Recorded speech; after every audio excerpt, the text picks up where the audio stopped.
happened with Bivol, it happened with Mayweather, who schooled him left and right. But then again, I think about Crawford's abilities and his IQ and his footwork, which Canelo cannot handle. And we know that for a fact. Knockouts, you know, if that was the case, his face would look like mush. You know, he's moving his head, he's jabbing. He's slick. A lot of people too, like, since he knocked people out so much, people forget that he's a good boxer. Yeah. Terence Crawford is my favorite fighter of this era. You know, he's my favorite fighter of this era. So, as friends, as business, in boxing, Terence Crawford wins.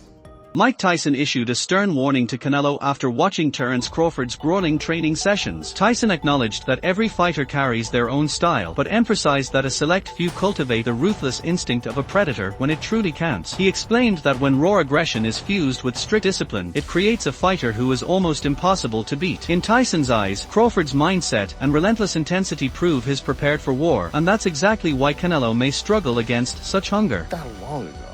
That's what's so crazy. Listen, most of these guys, Alexander Green, Hannibal, Genghis Khan, we have their DNA. That's why some people are savages to some, because we have these guys' DNA.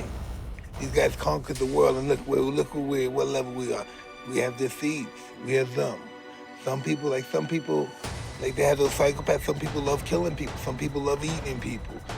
Some people don't. Just like animals, some animals get domesticated quicker than others. And the same in human beings. Some of them get domesticated quicker than others. And some of them just never get domesticated. They're just what they are. So it gets genetically passed down in makeup. Oh, absolutely. Yeah. I think the way we're so attached to our phones is going to lead to us being attached to some electronic thing that we wind up accepting in our body. No, listen, and it's going to change what people are. Like some iRobot shit, honestly? Yeah, legitimately. Like some kind of cyborg if all of us shit. right now, if our phones stop now, we would start fighting for some reason. Before we figured this shit out, if our phones start now, we would for some reason find the reasons to fight. We're so distracted by phones. But I think the thing about phones is you accept the fact that everybody has one. You accept the fact you always have it on you. So it might as well be a part of your body. It's just not connected. And one day it will be.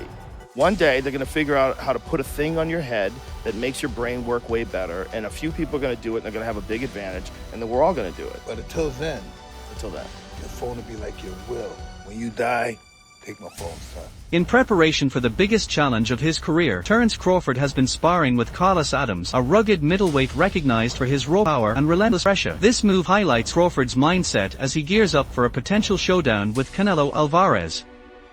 Knowing he'll be facing a naturally bigger and stronger opponent, Crawford understands that learning to absorb and respond to heavy punches isn't optional, it's essential.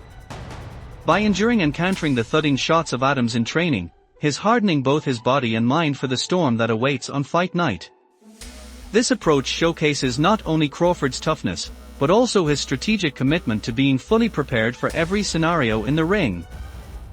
So here's a video that many people have sent me to determine in their mind that Terence Bud Crawford would lose to Canelo Alvarez, or is going to lose September 13th to Canelo Alvarez, as he is sparring here middleweight WBC world champion Carlos Adames, who is 24 wins, 1 loss, 1 draw, 18 wins by way of knockout.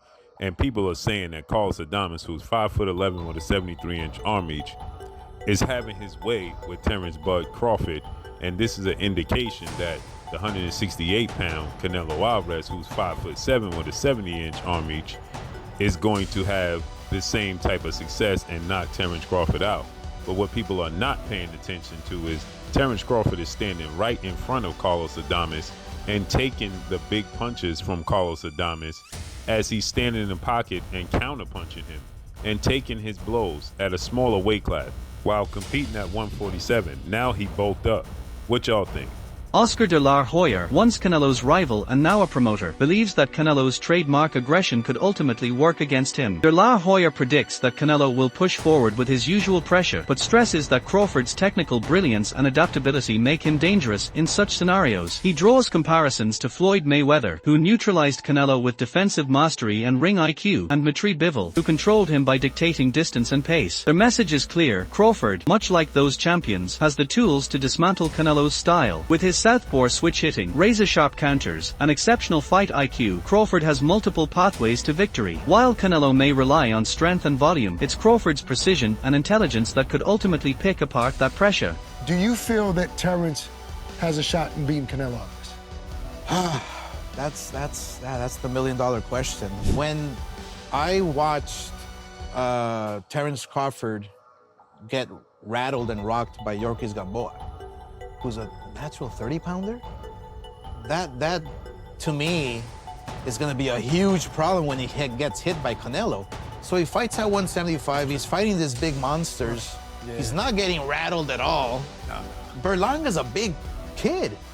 So it makes me think, I mean, how is Crawford going to keep him away for 12 rounds? Canelo's going to come at him hard. Right. But then again, I think about Crawford's abilities and his IQ and his footwork, which Canelo cannot handle. And we know that for a fact.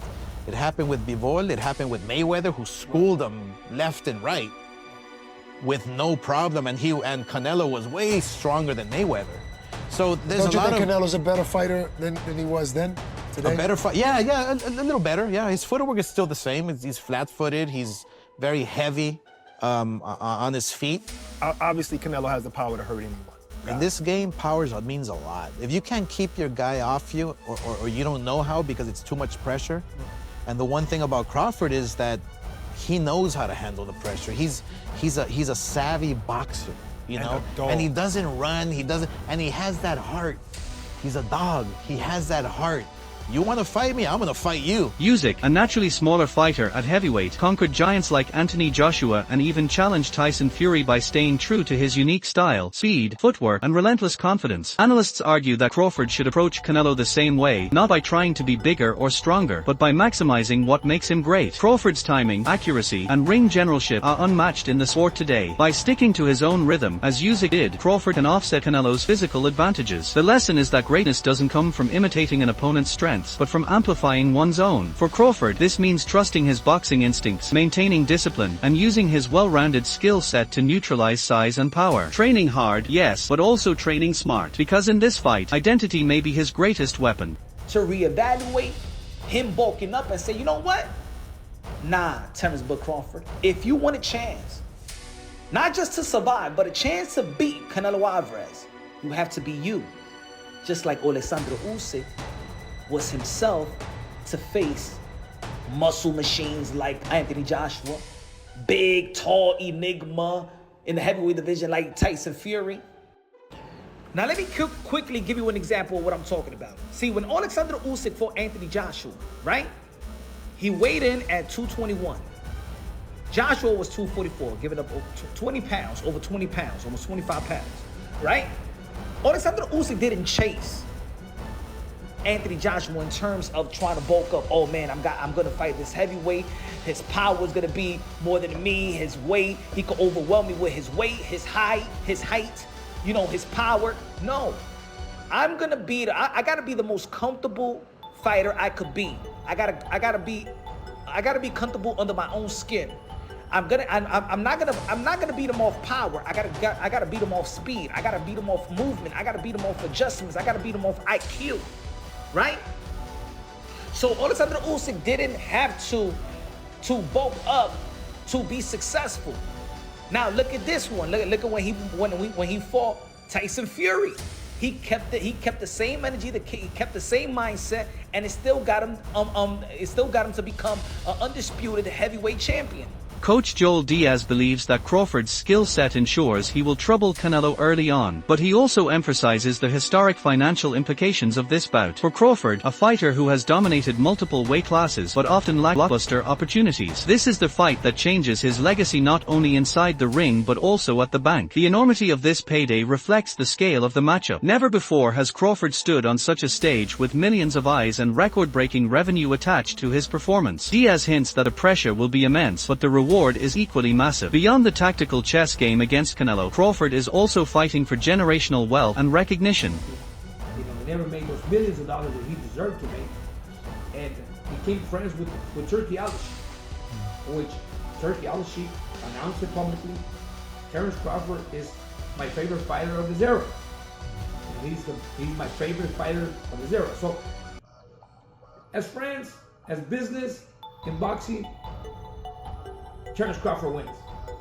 But he wins money. Because now, hey, you know what, as my friend that you are, I make you an offer. Would you fight Canelo? I'll give you 40 million. I don't know if it's 40, I don't know if it's 50, 60, but he's not gonna make no less than $10 million. So right there, Crawford's winning, regardless. As a fighter, like, dude, you give me 20 million, I'll fight anybody. I'll fight Anthony Joshua right now. So Terence Crawford has to sell the fight. He has to say, I'll beat Canelo, left and right, whatever, right? But we've seen it we've seen it many, many times. When fighters move up 2 divisions to be the champion, they fail. I mean, I saw it with Mikey Garcia when he fought Earl Spence. I saw it when Demetrius Andrade, a 147-pounder, was avoided for years. He moved to 54, he was avoided. He moved to 160, he fought maybe once or twice. Nobody wanted to fight him, so he moves to 68 and fights Benavidez. What happens? He looked good for the first 3 rounds because he's good. But once that heavy monster is coming at you, he'll destroy you.